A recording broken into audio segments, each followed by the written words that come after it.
Hello. Hi, I'm Bif Naked, but actually I'm not.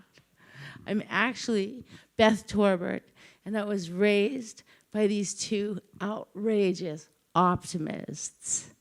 My parents were many things. They were missionaries, they were my primary role models, and they were healthy, happy, funny academics. Christians, although my father did dabble into Gandhiism for quite some time and tried to impress it upon his three daughters, which I'm the middle.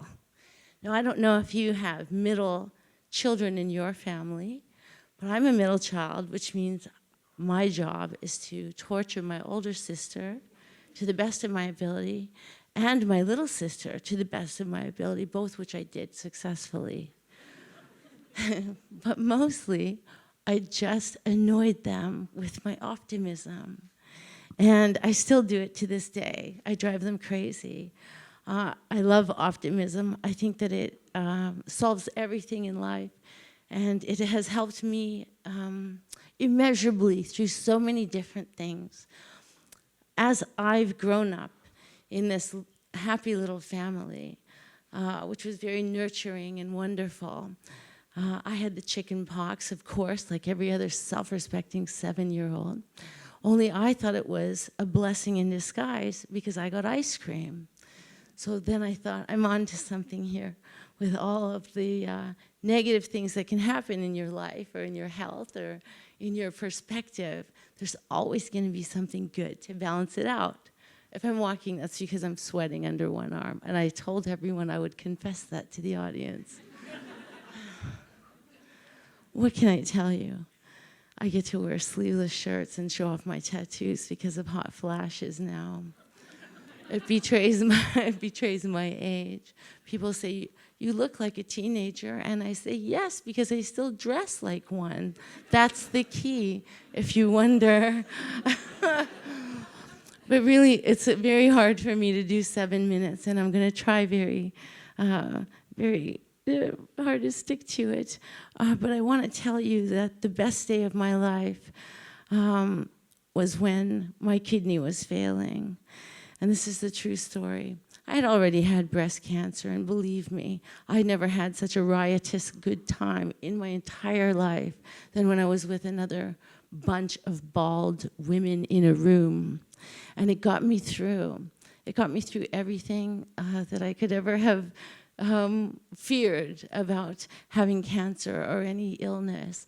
And it was the jokes, the laughter, and the community. And we had optimism that we shared, and everyone encouraged each other. And then my kidney failed. And I thought, oh, it must be the cancer coming back. Well, this is a wonderful thing that could happen. Good-looking corpse. That was always what we thought. Good-looking corpse. You know, find a way to find a silver lining, but of course that wasn't what it was. It was an infarct. I know it sounds like a dirty word, but it's not, I promise. I should have probably had a stroke, but because I had a hole in my heart, it went into my kidney instead. So finally they discovered this after having me in the hospital. Very lucky for me to be at VGH, but morphine is constipating. I don't recommend it. But that's your own choice. There was a man eventually who came into my room, and he was a very attractive doctor who looked like Superman. And I thought that I was hallucinating, of course. And I wasn't dying, but wanting very badly to live. And he said, I wake up every day of my life, and all I want to do is fill holes. And I looked at him and went, wow, are you going to fill mine? And he said, yes, I am. And I thought, this is the greatest day of my life.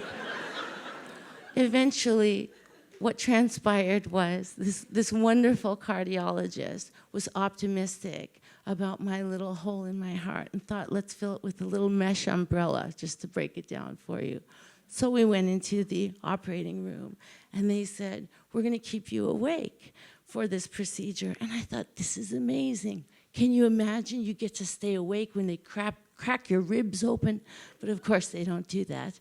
They make a little incision, and they put some type of numbing agent that feels like Novocaine into your groin so that they can thread a catheter and a camera and a wire and all manner of speakers, who knows what they're doing, up into your heart so that they can do the umbrella. And it was the best experience of my life. I couldn't believe it.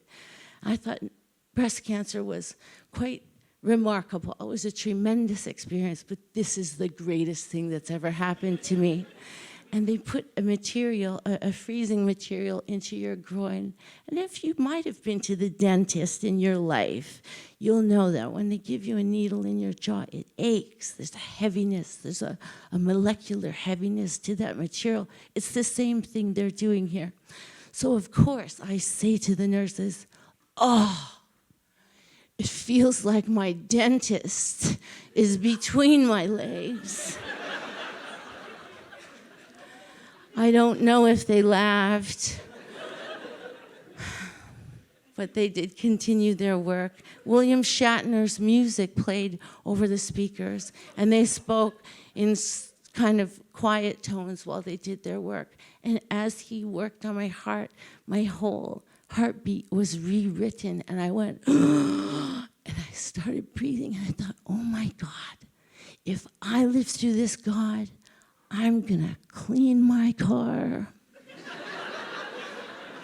And the second thing I'm gonna do is I'm gonna change dentists. Because I was too embarrassed. But you know, it was really the best thing. I wish I could do it every day, and I think that if you had your own heart surgery, I'd like to do yours for you instead. I wish I could be that surrogate patient. And I think that I will live that way every day of my life with an outrageous optimism that my parents instilled in me. I hope you have the same.